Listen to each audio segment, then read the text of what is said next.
2024 లేదా 25లో డిగ్రీ లేదా బీటెక్ చదివారా? సాఫ్ట్‌వేర్ జాబ్ కోసం ఎదురు చూస్తున్నారా? అయితే కోడ్ జ్ఞాన్ 100 డేస్ కోర్సులో చేరండి, జాబ్ సాధించండి. నమస్కారం ప్రియ చౌదరి గారు. అండి భార్యాభర్తల మధ్య మనస్పర్ధలు తొలగిపోవాలి అని అంటే ఎలా ఉండాలంటే అంటే అసలు తొలగిపోవాలి టామ్ అండ్ జెర్రీలా కొట్టుకోకుండా అంటే కొన్ని విషయాలు అంటే ఉండొచ్చు, అంటే దానికి బ్యూటీ ఉంటుంది నిజంగా. ఎస్ కానీ మనస్పర్ధలు మాత్రం వాటి మధ్య అంటే వాటిలో చిక్కిపోయి జీవితాన్ని నాశనం చేసుకోకూడదు. దానికి ఖచ్చితంగా ఎటువంటి విషయాలు మైండ్లో పెట్టుకోవాలంటారు? నేను ఇక్కడ ఒకటే ఉదాహరణ చెప్తానండి. సత్యభామ శ్రీకృష్ణుడు. ఒక్కసారి సత్యభామ అలకలు శ్రీకృష్ణుడు ఎదుర్కొన్నటువంటి సిచ్యుయేషన్స్ని ఒకసారి ఆలోచించుకోవాలి అందరూ. శ్రీకృష్ణుడికి అహం లేదా అండి? లేదా అండి? ఉందండి, భయంకరంగా ఉంది. నేనే విశ్వం అన్నాడు ఆయన. ఆయనే విశ్వం అని చెప్పుకుని చాటుకున్నటువంటి పరమాత్ముడికి అహం లేదా? విశ్వానికి అహం లేక ఇంకెవరికి ఉంటుంది? కానీ ఎక్కడ తగ్గాలో ఆయనకి తెలుసు, ఎక్కడ నెగ్గాలో ఆయనకి తెలుసు. ఆయన్ని అనుసరించండి అంటే ఇక్కడ మీరు ఇంకోటి ఆయన అనుసరించండి అంటే 16,000 మందా అలాంటి క్వశ్చన్ లేకండి. ఇక్కడ మన సంసారం చక్కదిద్దుకుంటానికి ఏం కావాలో అది మాత్రమే తీసుకోండి. మళ్ళీ 16,000 మంది స్టోరీ మళ్ళీ మనం సందర్భం వచ్చినప్పుడు చెప్పుకుందాం. ఓకే, నేనేమంటానంటే ఉండాలి, భార్యాభర్తల మధ్య అలకలు ఉండాలి, అహం ఉండాలి, కానీ మితిమీరవద్దు. ఓకే, శాసనాలు ఉండద్దు, శాసించొద్దు. భార్య భర్తని శాసించద్దు, భర్త భార్యని శాసించద్దు. ఎప్పుడైనా కానీ మనకు ఉండేటటువంటి అహంభావం కానీ, మనకు ఉండేటటువంటి ఆడవాళ్ళకు ఉండేటటువంటి మొండితనం కానీ, ఈ దాంపత్యం అనేటటువంటి ఈ సన్నటి పరదా ఏదైతే ఉంటుందో దాన్ని చించేట అంతగా ఈ అహంభావం కానివ్వండి, ఈ యొక్క మొండితనం కానివ్వండి, ఇలాంటివి డిస్టర్బ్ చేసుకునే స్థాయికి వెళ్ళొద్దు. ఉండాలి చక్కగా, చిన్న చిన్న అలకలు ఉండాలి. చిన్న ఏంటి, ఒక వీలైతే ఇంకొంచెం పెద్ద అలక కూడా ఉండొచ్చు, బట్ అది ఎప్పుడు కూడా రచ్చకెక్కద్దు. ఇక్కడ ఏమవుతుంది రచ్చకెక్కితే? నిజంగా ఒక ఆవేశం వచ్చింది అని అంటే మనం ముందు వెనక చూసుకోం.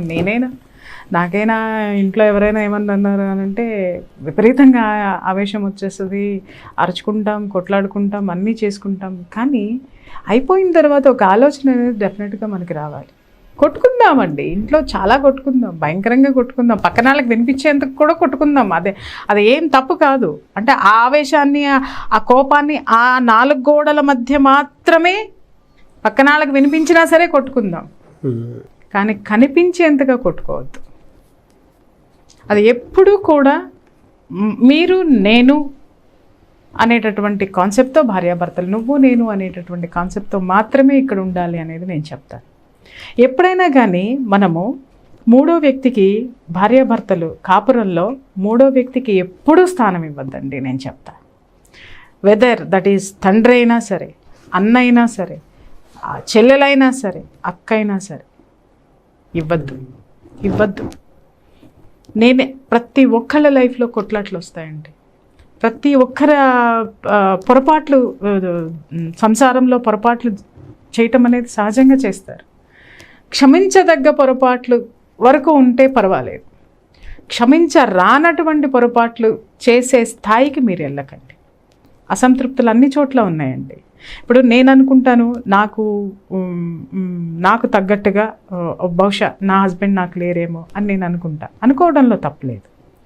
బట్ దాన్ని ఎక్స్ప్రెస్ చేయడం అనేది ఉంది చూసారా, అది తప్పు. నేను ఎవరి దగ్గర ఎక్స్ప్రెస్ చేయాలి? In front of my husband. ఆయన ముందు మాత్రమే మాట్లాడాలి నేను.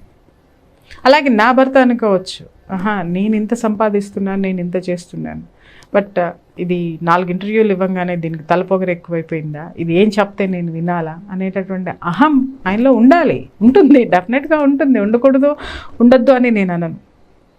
కానీ అది ఎప్పుడైనా సరే నీ భార్య నిన్ను డిస్టర్బ్ చేస్తుందా లేదా అనేది నిజాయితీగా నీ మనసుకి తెలుసా లేదా, మీరు ఫీల్ అవ్వడం కాదు, మీ ఫీలింగ్స్లో ఉండొద్దు, మీ మనసులో ఉందా, ఉంటే కనుక ఇద్దరు కూర్చోండి, ఏం పర్లేదు. భార్య బాధపడితే భర్తను కూర్చోబెట్టండి, భర్త బాధపడితే భార్యను కూర్చోబెట్టండి. ఇదిగో మీ యాటిట్యూడ్ వల్ల, ఇదిగో ఈ విషయం వల్ల నేను ఇబ్బంది పడుతున్నాను, చర్చించండి. ఖచ్చితంగా ఆ చర్చ ఉండాలి. ఇక్కడ అహం అన్నారు మీరు, ఇక్కడ అది బాగా పనిచేస్తుంది సందర్భాల్లో. ఏవండి, మనము బయట వెళ్తున్నప్పుడు మనం అనుకోకుండా ఎవరికైనా మనం వెహికల్లో వెళ్తూ ఎవరికైనా తగిలింది అనుకుందాం, లేకపోతే ఎవరిదైనా వస్తువు మనం వెళ్తూ డాష్ ఇచ్చేసి కింద పడిపోయింది అనుకుందాం, మనం సారీ చెప్తున్నాం కదా వాళ్ళకి. అవును, వాళ్ళకి మనకి సంబంధం లేదు కదా. ఇప్పుడు వాడు కొట్టడం వల్ల లేకపోతే మీరు వాడిని కొట్టడం వల్ల మీకు అక్కడ చిన్న సైజు రచ్చ జరగచ్చు, కానీ అంతకుమించి ఏం జరగదు కదా.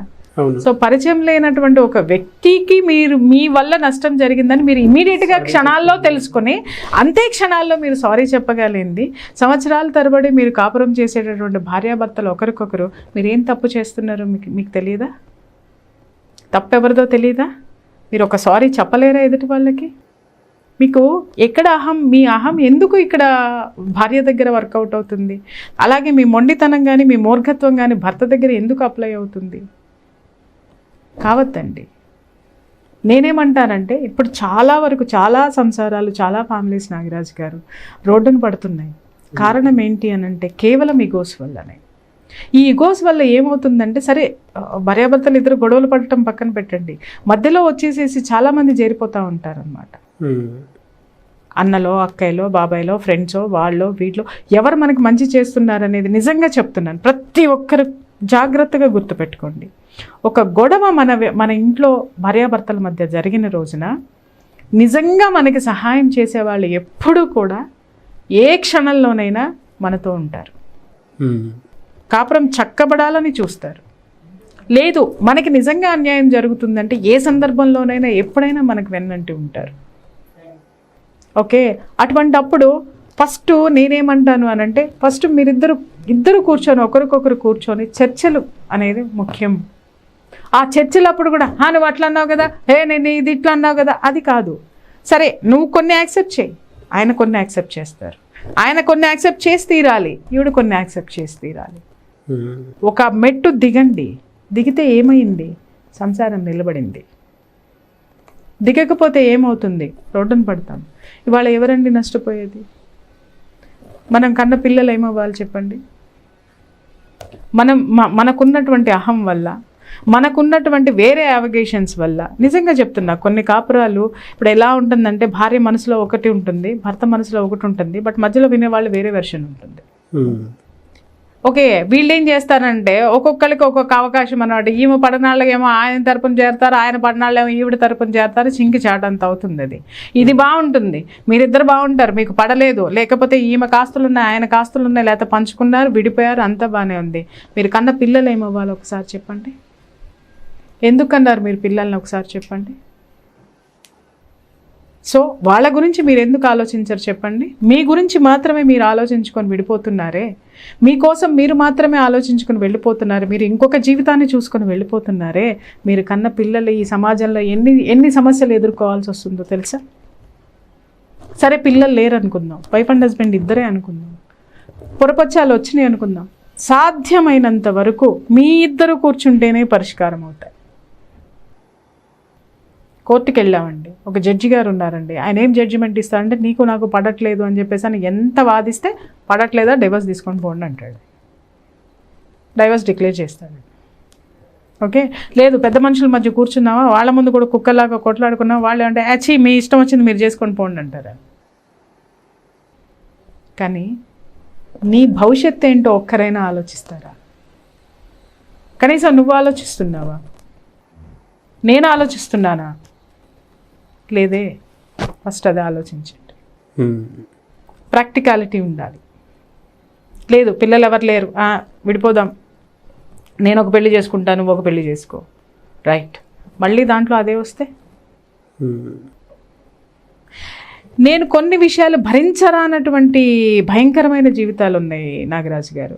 అటువంటివి నేను నిజంగా చెప్తున్నాను కదా, అది విడిపోతే కానీ ఎవరి కాళ్ళు ప్రశాంతంగా బ్రతకలేనటువంటి సిచ్యుయేషన్స్ ఉన్నాయి. భార్య వల్ల భర్త కానివ్వండి, భర్త వల్ల భార్య కానివ్వండి. భయంకరంగా ఎట్లా అంటే, ఇట్లా హస్బెండ్ ఉన్నాడు అంటే ఫిజికల్ హెరాస్మెంట్ చేయడం.